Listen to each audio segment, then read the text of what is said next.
और बात 10 लक्षण की 10 लक्षण की चल रही है कि 10 लक्षण की पूजन तीनों शाखाओं में करते हैं आप लोग?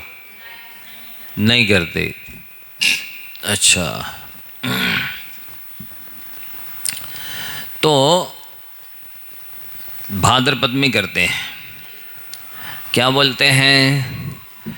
मन में होय सु बचन उचरिए, बचन होय सु तन सो करिए। ऐसे ही पढ़ते हो ना?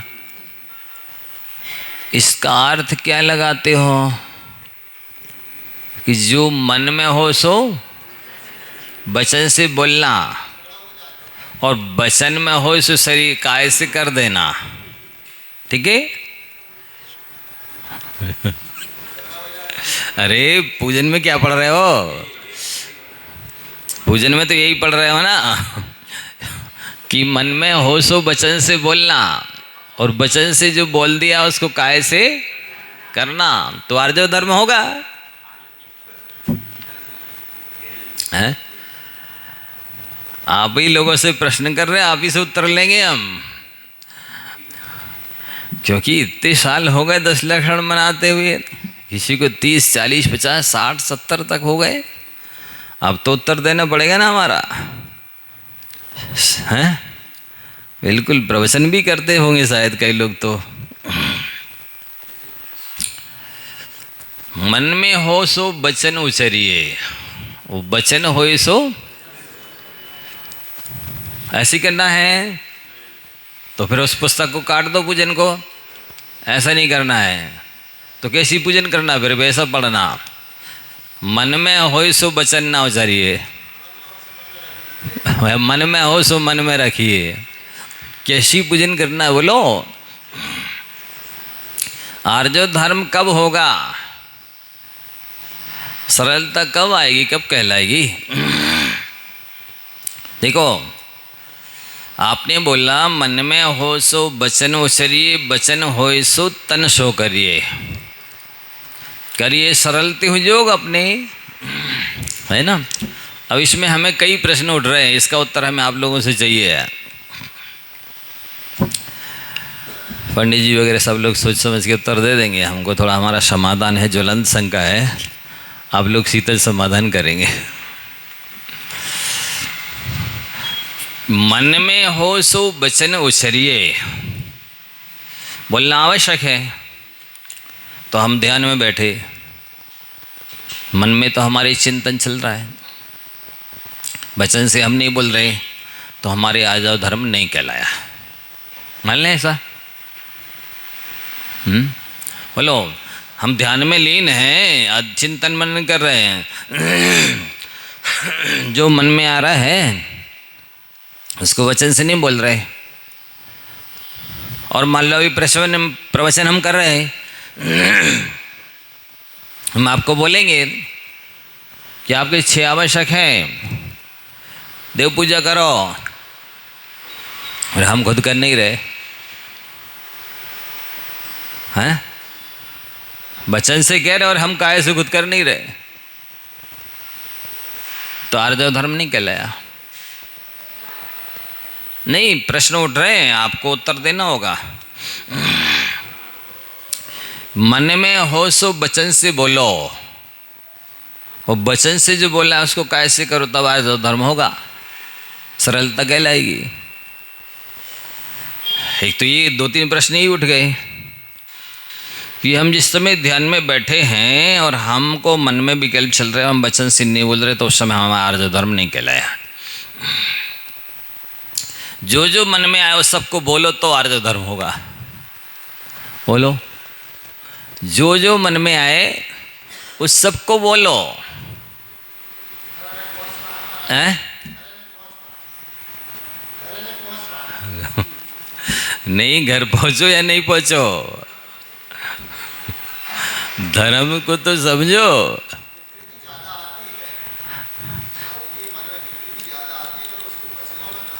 हाँ, तो वही तो हम बोल रहे हैं। फिर इस पंक्ति पूजन को सुधारो। नहीं, कैसा कैसा समझाओ, स्पष्टीकरण को। स्पष्टीकरण दो।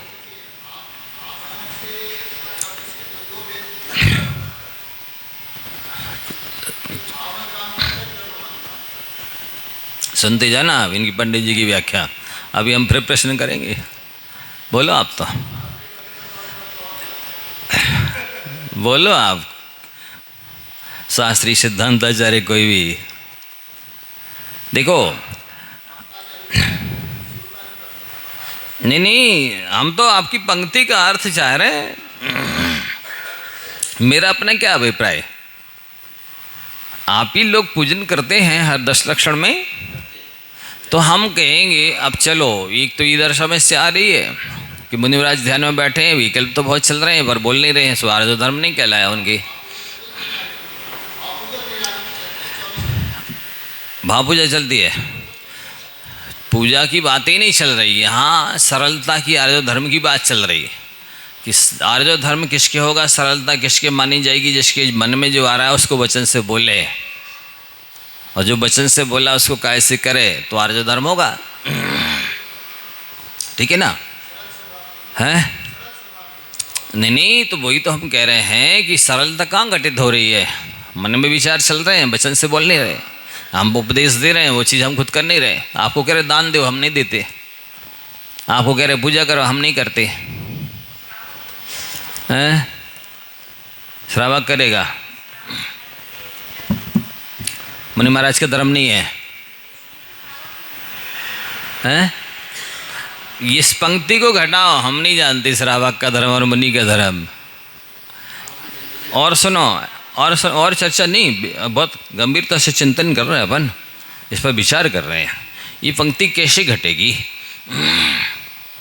कोई टाइम पास नहीं कर रहे हैं, आपका दिमाग के ताले खुलने चाहिए कि आप बोल क्या रहे हो और उसका अभिप्राय क्या है। देखो, अब आपने ये पंक्ति मान लो घटाई, द्रव्य पूजा, भाव पूजा, अंतर्जल बहिर्जल आदि कुछ भी घटाया, हम और प्रश्न करेंगे। सिद्ध भगवान की न मन है, न वचन है, न काय है, अब उनकी धर्म हो ही नहीं सकता। सिद्ध भगवान की न मन है, न वचन है, न काय है, सो उनकी तो आर्य धर्म हो नहीं सकता, क्योंकि मन होबे और मन में जो विचार आवे उनको वचन से बोले और काय से करें तो आर्य धर्म होगा। अब बोलो इसके विषय में क्या हुआ, अभी और प्रश्न करेंगे हम। आप बोलो बस, क्या समझे आप धर्म का स्वरूप। तो सिद्ध परमेश्वर की योगी नहीं है, अयोगी है, योगातीत है। 14 गुण स्थान वालों के पास भी योग नहीं है, हैं? वो केवली भगवान कि मन नहीं है, द्रव्य मन नहीं है, भाव मन नहीं है, द्रव्य मन की रचना तो है, तो उनके भी नहीं घटेगा आर्य धर्म। ना 13 गुण स्थान में घटेगा, ना 14 में घटेगा, ना सिद्धों में घटेगा, और ना उपसम श्रेणी छपक श्रेणी में घटेगा, क्योंकि उनके जो चल रहा है ध्यान वो बोल नहीं रहे। बोलें और करें तो आर्य धर्म हो गए। और प्रश्न करेंगे अभी हम, अभी तो यही तो करो, इनमें सब में नहीं घट रहा आर्य धर्म है, ये सब बाइकाट कर दिए अपन ने, इनके नहीं है आर्य धर्म। किन किन के? उपसम श्रेणी वालों की, छपक श्रेणी वालों की, 13वीं 14वीं गुण स्थान में सिद्धों की नहीं है इस पंक्ति के अनुसार। नहीं, जो लिखा और आप पढ़ते हैं, आप पढ़ते चले आ रहे, इतने साल हो गए। और वस्तुतः ये मुनि महाराज जब समय कर रहे हैं तो 6ठे 7वें गुण स्थान वालों के भी नहीं है धर्म, आर्य धर्म, क्योंकि वो भी जो चिंतन कर रहे हैं वो वचन से बोल नहीं रहे, उनके भी नहीं घटेगा। और अब नीचे आ जाओ, एक इंद्रिय जीव के मन नहीं है, वचन नहीं है, सो वो मन में आए वचन से बोले, मन में कुछ होवे वचन में कुछ होवे, और काय से कुछ करे तो वक्रता ठहरे, माए सारी सिद्ध होवे। सो एक इंद्रिय के पास मन भी नहीं है, वचन भी नहीं है, सो उसके आर्य धर्म मानना पड़ेगा। इनके घट नहीं रहा। मुनिवराजों के उपसम श्रेणी छपक श्रेणी में 12 13 14 गुण स्थान में शुद्धों में घट नहीं रहा और एक इंद्रियों में घट रहा है। आप जो पंक्ति बोल रहे हैं, मन में होए सो बचन उचरिए, बचन होए सो तन सो करिए। बोलो कितने साल हो गए पूरे 10 लक्षण मनाते? 70 साल हो गए? हाँ हो गए ना, 70 हो गए, 70-75 के आसपास तो हो गए। एक इंद्रियों को धर्म माना करो है ना, आर्य धर्म से माने बोलो, क्योंकि उनके पास मन नहीं है, मन से वक्रता करते हैं, वचन से वक्र बोलते तो माया सारी घटित होती। अब वो है ही नहीं, ना कुटिल वो सोच रहे हैं ना कुटिल बोल रहे हैं। आर्य धर्म मानना पड़ेगा। 2 इंद्री 3 इंद्री 4 इंद्री असनी पंचेंद्री ये वक्र सोच नहीं रहे और क्या बोलते हैं, इससे भी किसी को ठग नहीं रहे। 2 इंद्री 3 इंद्री क्या बोलते बोलो, आप भाषा जानते हैं उनकी? 4 इंद्री अशनि पंचेंद्रियों की भाषा समझते हैं? बेचारे किसको ठग रहा है, धोखा दे रहा है किसको है? तो मानो ना फिर उनकी आर्य धर्म है। बोलो क्यों नहीं बोलते हैं आप लोग कुछ? मन में हो सो बचन उचरिए, बचन हो सो तन सो करिए। और सुनो, यदि इस पंक्ति को शनि पंचेंद्रिय जो मनुष्य हैं वे फॉलो करें सो इनकी मन में तो 24 घंटे आत्रोद ध्यान चलते प्राया करके। वे दूसरों का बुरा सोचते रहते, बुरा बोलने के लिए तैयार रहते हैं, करने के लिए तैयार रहते हैं। वे यदि इस पंक्ति को अपने में आत्मसात करें कि मन में होए सो बचन उचरें, मन में उनकी आ जाए कि आज इसका कत्ल कर देंगे, तो उसको वचन से बोलना पड़ेगा और वचन से बोल दिया तो उनको करना भी पड़ेगा, तब आर्य धर्म घटित होगा। और नहीं बोलेंगे, नहीं करेंगे तो घटेगा नहीं। बोलो क्या लिखा है शास्त्रों में, क्यों लिख दिया ऐसा है? धर्म क्या है वही तो हम समझना चाह रहे हैं। धर्म के लिए लिखा है तो वही धर्म तो समझा दो हमको। क्या है धर्म है? कोई अधर्म की बात की जा रही है? धर्म की तो की जा रही है। कैसे घटेगा वो आर्य धर्म? हाँ, इनके मन में बुरे भाव आते रहते हैं श्रावकों के। वो बोल देंगे तो क्या हो जाएगा, महाभारत हो जाएगा, घर में ही कलह हो जाएगी, लड़ाई झगड़े हो जाएंगे। और होते ही हैं, बच्चे बोलने की वजह से तो होते हैं। काश एक पक्ष मान ले, दूसरा पक्ष कितनी देर बोलेगा, कितना बकेगा, अपने आप पस्त पड़ जाएगा, चुप हो जाएगा, शांत हो जाएगा, सिलेंडर हो जाएगा। लेकिन वो तो गाली आवत एक है, जावत होता नहीं। जो गाली आवे नहीं रहे एक की एक। इधर से गाली आवत एक है और जाए गई तो अनेक हो गई। फिर उसने 2 कही, फिर उसने 4 कही, फिर उसने 8 कही, उसने 16 कही। यदि गाली जिसने दी है सो बोल दो भाई साहब आप ही को मुबारक होवे, हमें नहीं चाहिए। अब क्या होगा बोलो?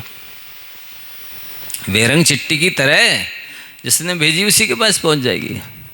कोई प्रतिक्रिया मत करो, एक्शन का कोई भी रिएक्शन ना हो तो बिल्कुल सामने वाला पस्त हो जाएगा, परास्त हो जाएगा, वो हार जाएगा। इनको तो कोई फर्क ही नहीं पड़ा। हमने बोला पर इनको, एक वक्ता थे प्रवचन कर रहे थे,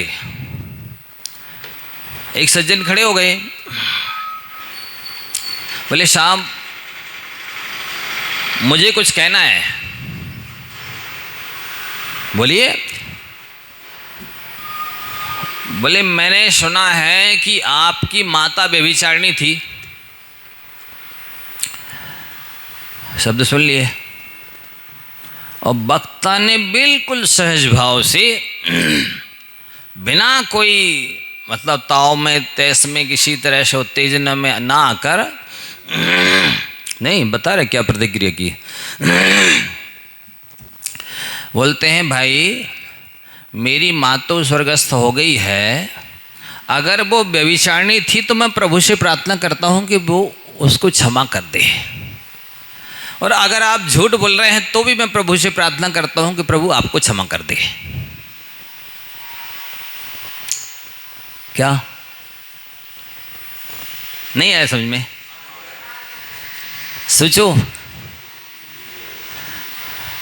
यदि वो व्यभिचारिणी थी तो प्रभु उन्हें क्षमा कर दे, और यदि आप झूठ बोल रहे हैं तो प्रभु से प्रार्थना करता हूं कि वो आपको क्षमा कर दे। अब बताइए सामने वाले का क्या होगा ऐसा उत्तर सुन करके? लज्जित हो जाएगा ना अपने आप, जब जाएगा अरे मैंने क्या बोल दिया और ये क्या बोल रहे हैं। हाँ? ये सूझबूझ हो, अब क्या फर्क पड़ा? ये उत्तर हो। यीशु वक्ता प्रवचन कर रहे,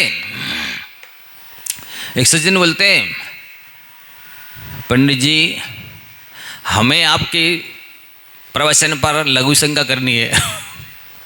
सुन लेना, उन्होंने प्रवचन पर लघु शंका करनी है। उन्होंने कहा थोड़ी देर अपने मुंह में रखो अपनी लघु शंका।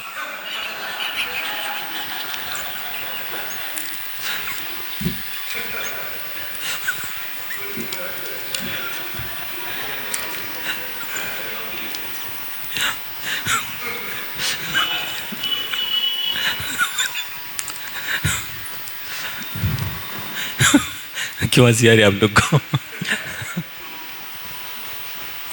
बोलो, सामने वाला जिस तरह से प्रश्न कर रहा है उस ढंग से उत्तर मिल गया, अपने आप ठीक हो जाए। पंडित साहब ने सुनाया था एक बार, पन्ना लाल जी ने बोलते एक बार हम 10 लक्षण प्रवचन करने गए, तो एक वहां जो स्वाध्यायी विद्वान थे वो तो पंडित जी को बोल नहीं देते, प्रश्न बाबा प्रश्न बाबा प्रश्न बाबा प्रश्न, कंटिन्यू प्रश्न किए जा रहे हैं। पंडित जी तो बहुत सहनशील थे, गंभीर थे, उदार थे, अनुभवी थे। पंडित जी अपनी युक्ति से उनका सटीक उत्तर देते थे, प्रॉपर। प्रवचन के बाद एक सज्जन बोले पंडित जी आप हताश नहीं होना, इनको हम लोग पंडित पछाड़ बोलते हैं। पंडित पछाड़, जब कोई पंडित आता है बाहर का तो ये इतनी शंका करते कि उसको पछाड़ देते। पंडित जी ने बोला हमको कोई फर्क नहीं पड़ता। तो इस टाइप के लोग हो सकते हैं, पर हमारे प्रश्न का आपको उत्तर देना होगा, क्योंकि बहुत पुरानी लिखी हुई पुस्तक पूजन की है ना, सैकड़ों सालों से दयानंद राय जी की लिखी हुई पूजन है, पढ़ी जा रही है और पढ़ सब रहे हैं कि मन में होए सो वचन उचरिए और वचन होए सो, पर कौन विश्लेषण कर रहा है इसका, व्याख्या कौन कर रहा है? काश ऐसा होगा तो क्या होगा। ये असंयमी अज्ञानी श्रावक जो मन में आएंगे वो बोल देंगे, तो लड़ाई झगड़े हो जाएंगे और वैसे ही करने लग जाएंगे तो मार काट मच जाएगी। इसका तो अनर्थ हो जाएगा पूजन का। एक तो बात ये, और दूसरी बात मन में हो सो वचन से बोलना अनिवार्य हो, तब तो ये ध्यान में स्थित मुनिराजों की और श्रेणी 26 में स्थित मुनिराजों की 13वीं 14वीं और सिद्ध गुणस्थानवर्ती और सिद्ध परमेष्टि के आर्जव धर्म घटेगा ही नहीं। और जिनकी नहीं है, मन में वक्रता वचन से नहीं कह रहे, या सरलता नहीं है वचन से नहीं कह रहे और काय से नहीं कह रहे, तो फिर आर्जव धर्म नहीं घटेगा। सो एक इंद्री, दो इंद्री, तीन इंद्री, चार इंद्री, इनके मन में न सरलता है न वक्रता है। यह मन ही नहीं है। नहीं, छठी शादी वाले सामयिक में जिसमें बैठे हैं तो छठी में भी नहीं आएगा। तो फिर कैसे लगाना कि जिससे आर्य धर्म की वास्तविक स्वरूप परिभाषा समझी जा सके और वक्रता क्या है ये समझी जा सके, कुटिलता क्या है। क्योंकि योग का प्रसंग चल रहा ना, शुभा पुण्यस्य शुभा पापस्य। योग के बारे में आपसे चर्चा कर रहे थे इनसे कि योग तो है पर ना आप योगी बन रहे ना उपयोगी बन रहे, अनुपयोगी और दुरुपयोगी हैं। या तो कुछ नहीं कर रहे, न ठल्ले बैठे, या फिर अनावश्यक कर रहे, दुरुपयोग कर रहे। तो इस योग को आप वरदान न बना के अभिशाप बना रहे, मतलब दुर्लभ चीज को आप दुरुपयोग कर रहे हैं। तो आज ये मन में आया कि आपसे चर्चा तो करें इस बारे में, आप क्या आर्जव को समझते हैं और क्या कुटिलता को समझते हैं, किसे मानते हैं। तो ये देखो लक्षण विलक्षण होता है। लक्षण कैसा होता है? विलक्षण होता है। उस लक्षण में जो परिभाषा बनाई गई है, जो डेफिनेशन बनाई गई है, जो स्वरूप बताया गया है जिसका, उसमें अति अव्याप्ति, अति व्याप्ति, असंभव दोष नहीं आना चाहिए। तीन दोष होते हैं। अव्याप्ति क्या कहलाती है? जैसे मान लो आपने पशु का लक्षण सींग बना दिया। पशु किसे कहते हैं? जिसके सींग होते हैं उसको पशु कहते हैं। तो ये जो सींग लक्षण है सारे पशुओं में यदि पाया जाएगा तो विलक्षण लक्षण है, और सब में नहीं पाया जाएगा तो अव्याप्ति दोष से दूषित है। खरगोश में नहीं है, गधे में, घोड़े में, ऊंट में सींग नहीं है तो ये पशु नहीं ठहरेंगे, क्योंकि आपने लक्षण बनाया जिस पशु का लक्षण सींग है। ये अव्याप्ति दोष से दूषित हो गया ना लक्षण, तो ये सही नहीं है। जो लक्षण लक्ष्य में पूरी तरह से व्याप्त ना हो, एक देश में घटित हो, उसको अव्याप्ति दोष से दूषित लक्षण कहते हैं।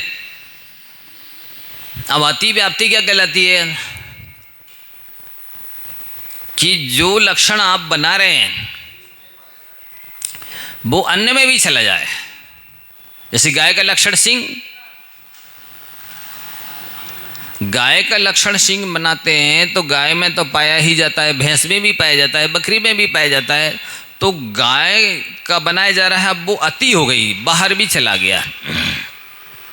लक्ष्य के बाहर जो लक्षण चला जाता है उसको अति व्याप्ति दोष से दूषित लक्षण कहते हैं। असंभव लक्षण किसे कहते हैं? गधे का लक्षण सिंह। अब गधे में सिंह होते ही नहीं, तो जो लक्ष्य में लक्षण पाया ही ना जाए उसको असंभव दोष से दूषित लक्षण कहते हैं। तो अब ये जो परिभाषा आप लोगों ने पढ़ी है, मन में होए सो वचन उचरिए, वचन होए सो तन सो करिए, करिए सरलती हूँ जो होगा अपने। आर्य धर्म की स्वरूप बताया जा रहा है कि मन में हो वो वचन से बोलो, वचन में हो सो काय से करो, तीनों युगों को सरल करो। देख निर्मल आरसी, जैसा आपका चेहरा है दर्पण वैसी दिखाता है, तो वो आर्य धर्म है। लेकिन ये जो डेफिनेशन, ये जो परिभाषा स्वरूप लक्षण है, ये तो बड़ा विचित्र है। जिसमें घटना चाहिए उसमें घट नहीं रहा है, जिसमें नहीं घटना चाहिए उसमें घट रहा है। आर्य धर्म में साधुओं में घट नहीं रहा, क्योंकि साधु ध्यान में बैठे हैं तो बोल नहीं रहे। छठे सातवीं आठवीं से लेकर के किसी भी बड़े स्थान में नहीं बोल रहे। सो वो घड़ आर्य धर्म नहीं घट रहे हैं, सरलता। और सिद्धों में एक ही योग ही नहीं है, सो भी नहीं घटेगा। योग होवे और जो मन में आवे उसको वचन से बोलें और काय से करें तो आर्जव धर्म घटे। योग ही नहीं है, सुना उनमें आर्जव धर्म घटेगा और ना ही वो कहते ना चिंतन कुछ, फिर संभाषण कुछ, क्रिया कुछ की कुछ, ये कुछ होवे तो माया सारी घटे। सो ये भी नहीं घटेगा क्योंकि चिंतन कुछ हो नहीं रहा, फिर संभाषण कुछ और हो नहीं रहा, फिर क्रिया कुछ की कुछ और हो नहीं रही, तो ये भी नहीं घटेगा। माया सारी भी नहीं घट रही और आज धर्म में भी नहीं घट रहा। मतलब क्या बचा? कुछ नहीं बचा आत्मा के पास सिद्धों में। न धर्म है ना अधर्म है, दोनों ही है। क्या हो जाएगा? शून्य हो गए वो तो। न धर्म बचा ना अधर्म बचा, जड़ की तरह हो गए, अचेतन की तरह हो गए। आप लोग सोच रहे हैं? बोलो, कुछ समझ में आ रहा है ना कि हम क्या कहना चाह रहे हैं? बोलो, आ रहा है ना?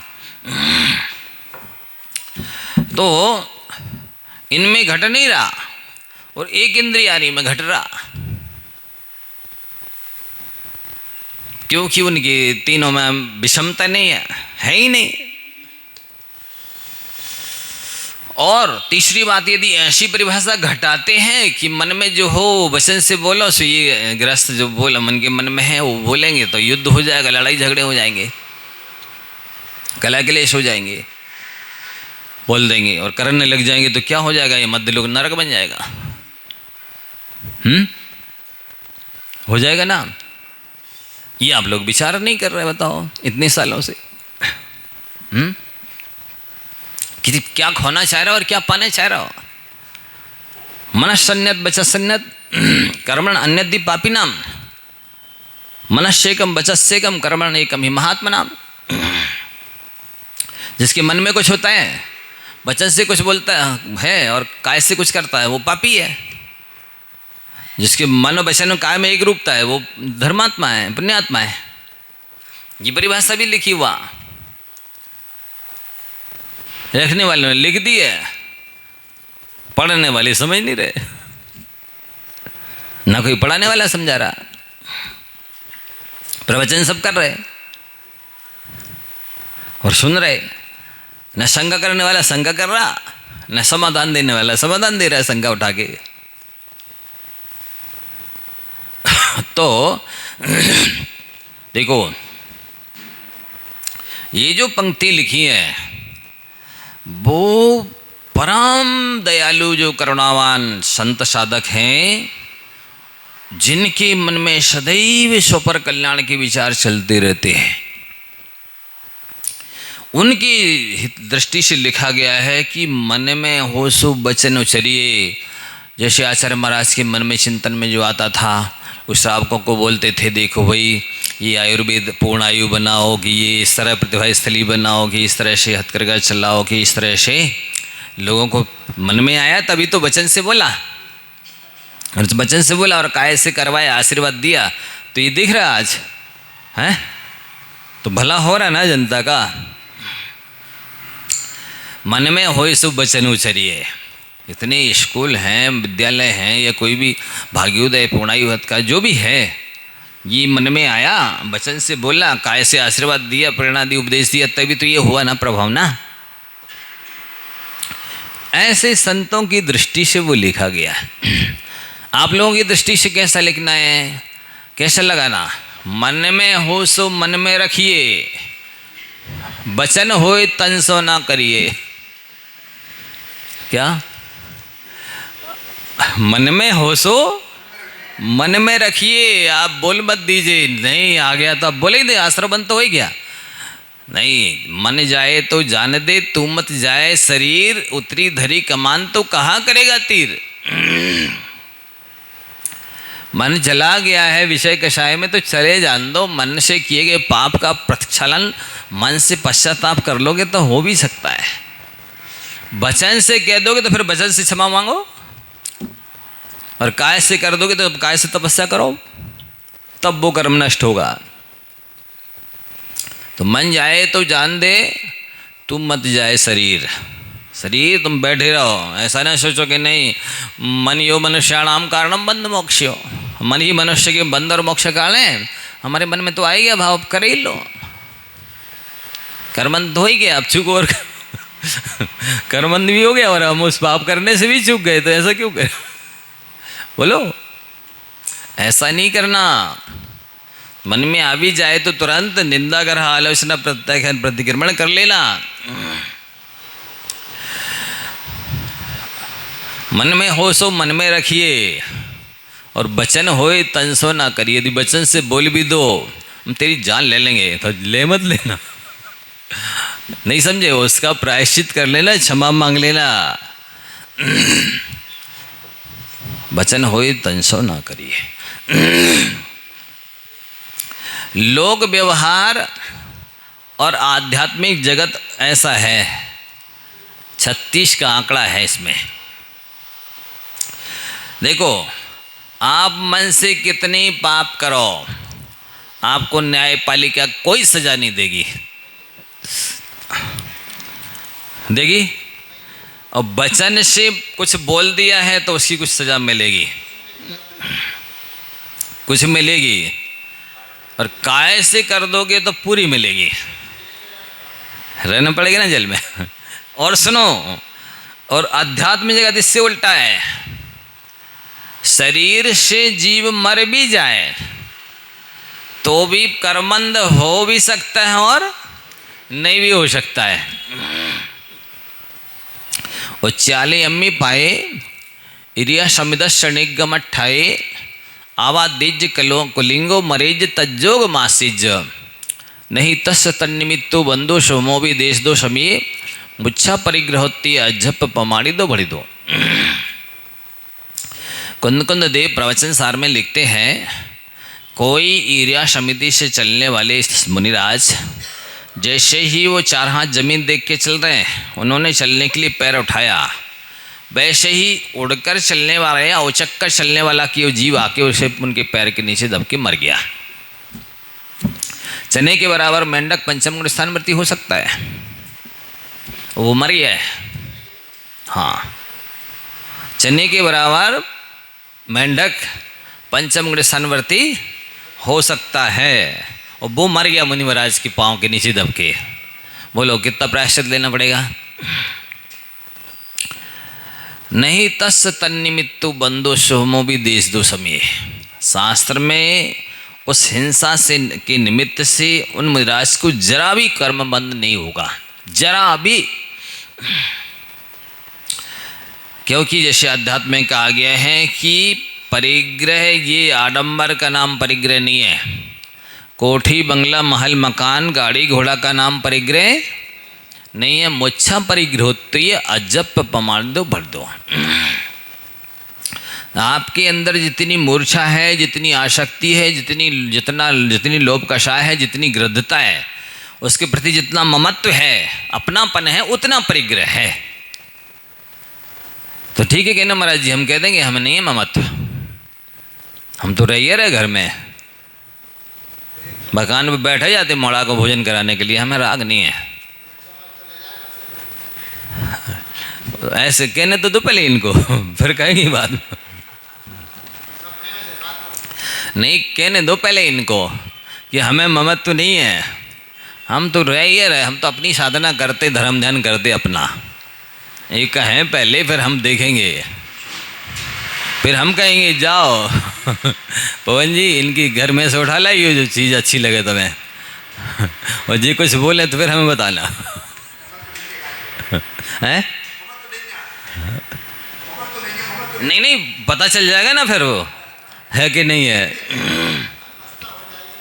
हैं? अरे इस सामायिक में बैठे होंगे तो ये सामायिक छोड़ देंगे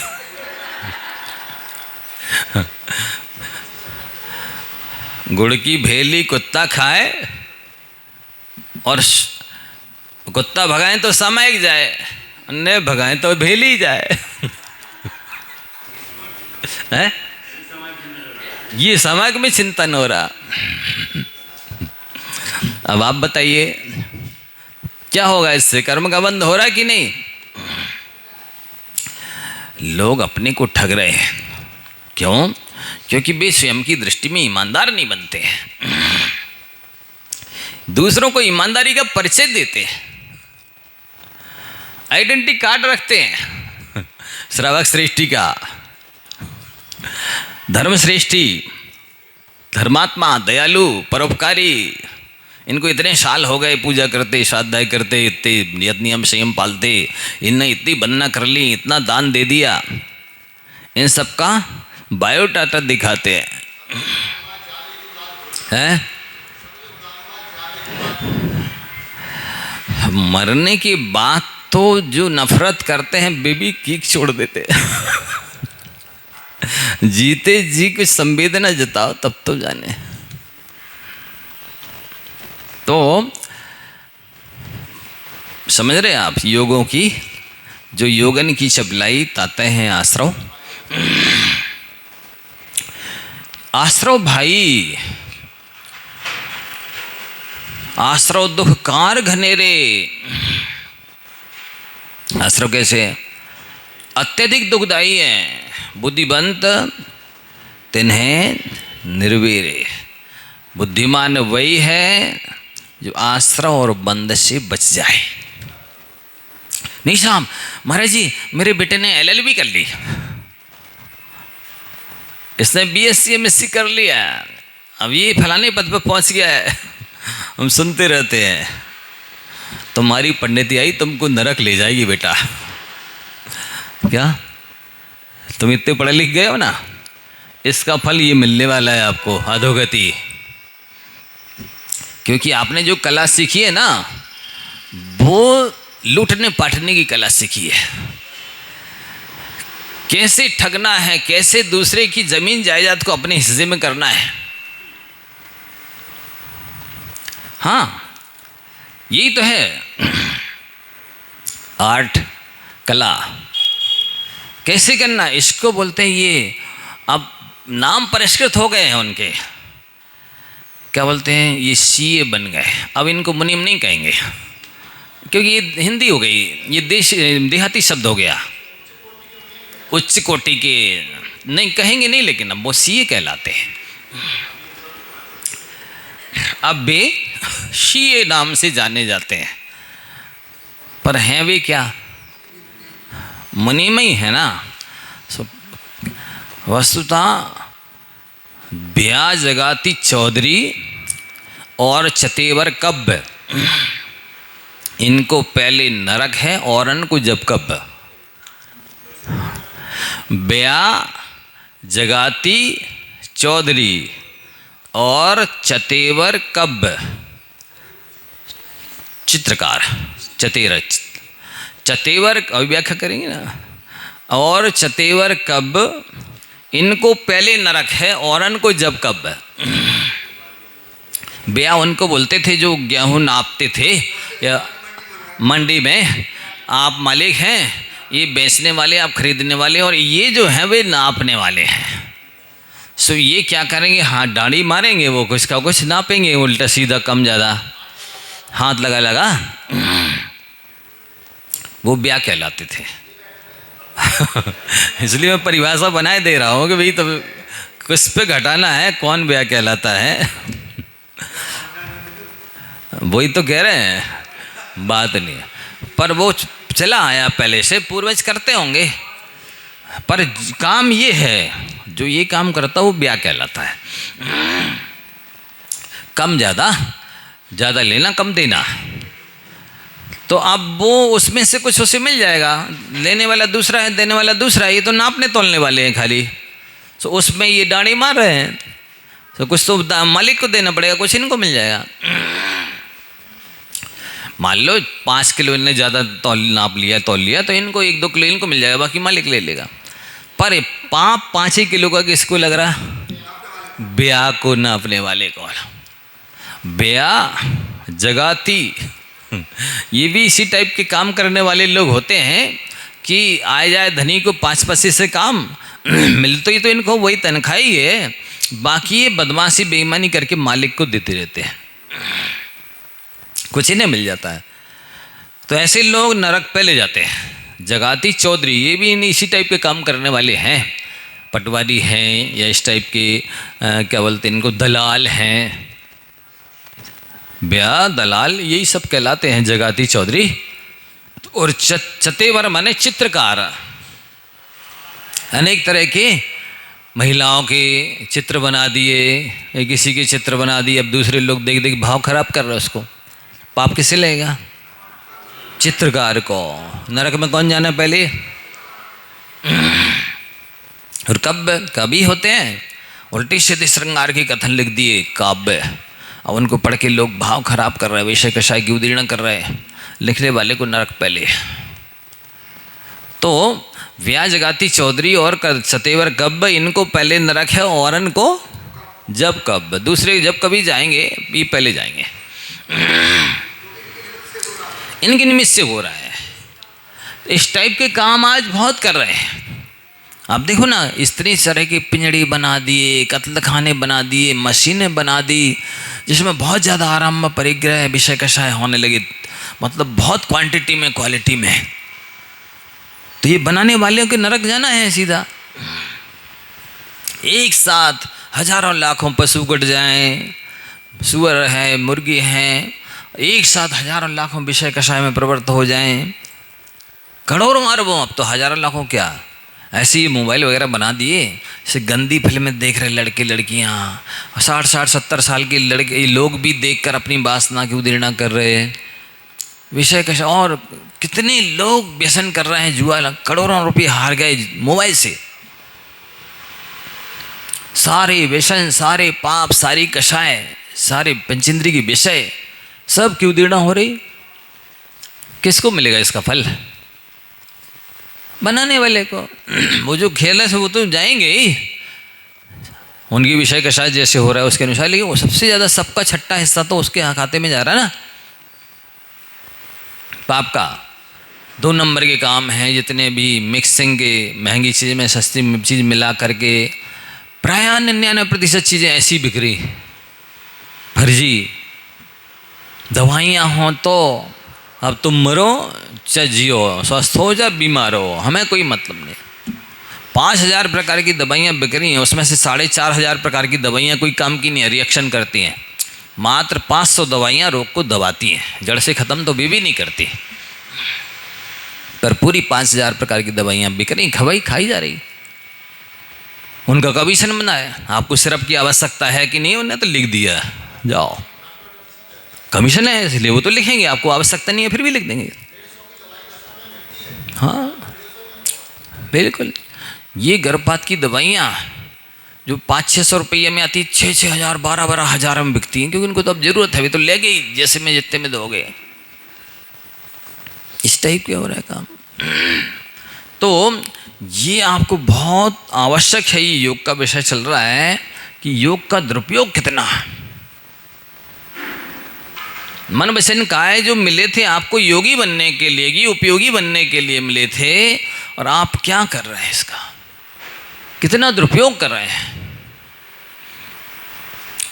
जितनी श्रेष्ठ चीज मिली है आप उतना घटिया काम कर रहे हैं। जंक्शन पे खड़े थे, चाहते तो कहीं भी जा सकते थे, शंभे शिखर गिरनार चंपा बाबा पर कैलाश को, लेकिन बे कहाँ जा रहे हैं?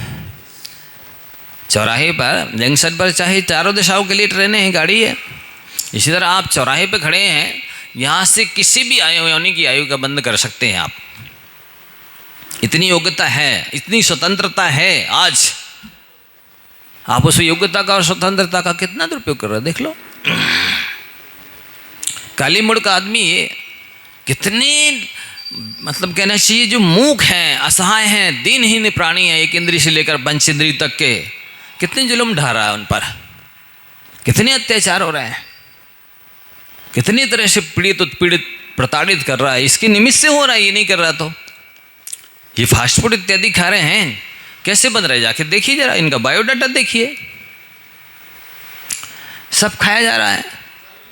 ढाबों, जो ढाबे होते हैं, होटल होते हैं, 5 स्टार 7 स्टार, इनमें कितनी हर चीज़ उपलब्ध है, और आपको कुछ नहीं पूछना कि जो हमें टेस्टी चीज़ दी जा रही है इसमें डला क्या है।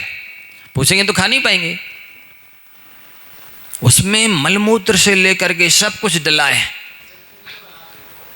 धो के बे लाते से भी कुछ लें, और क्या नहीं डालते स्वादिष्ट बनाने के लिए। किस चीज़ जीव का उसमें बसा है, चर्बी है, हड्डी है, क्या डाला है कुछ भी नहीं कहा सकता। कौन केचुए की चटनी है कि सांप की चटनी है, क्या है, सब डालते हैं, तभी तो स्वादिष्ट लगता। घर का स्वादिष्ट क्यों नहीं लगता? क्योंकि घर में ये चीज़ें डाली नहीं जाती। वो खूब बिक रही हैं दुकानों पे। देखो जैनी लोग फास्ट फूड ही बेच रहे हैं, ज़्यादा रूप से बेच रहे हैं। ये अहिंसा परमो धर्म की जय बोलने वाली महावीर जयंती को नारा लगाएंगे अभी देखना, और बे अहिंसा परमो धर्म की जय बोलने वाले फास्ट फूड बेच रहे हैं, हिंसा की सारे उपकरण साधन बेच रहे हैं, सारी चीज़ें, फटाके भी बेचे हैं। हर मतलब कहना चाहिए जैसे हिंसा होनी, आरंपरिक विषय कषाय होना, भी सारी चीज़ें बेचते हैं, खुद भी उपयोग करते हैं। जयकारा लगाने से हो जाएगी जैन धर्म की जय जयकार, ये धर्म तीर चल जाएगा आगे।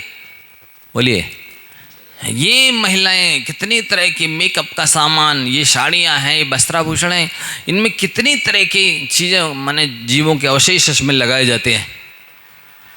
क्रीम है, पाउडर है, लिपस्टिक है, अनेक तरह की साबुन है, शैम्पू है, तेल है, इत्र हैं, फुलेल हैं, क्या क्या नहीं लगाती हैं। आप लोग की बात नहीं कर रहे, अन्यत्र की।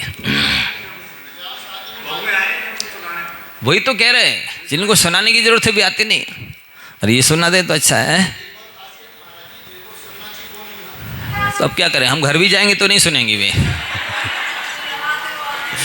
नहीं, हम घर भी जाके सुनाएंगे तो भी कहेंगे महाराज जी अभी तो सोने का टाइम है, अभी तो सो के उठे, दोपहरी कर लें, फिर अंतु बनाना है, इसके बाद में फिर हमें और काम है, अभी तो टाइम नहीं है। नहीं, ऐसा तो नहीं कह सकते, मुझे सब मालूम है, ये वैसे बहुत अच्छे लोग हैं फिर भी। तो ये इतनी तरह की मेकअप के सामान, इतनी तरह की माने वस्त्राभूषण, इनके मटन टेलू लगे हैं, क्या क्या लगे हैं, कैसे कैसी साड़ी, कैसे कैसे पर्स, क्या क्या नहीं लगाते, क्या क्या नहीं खाते।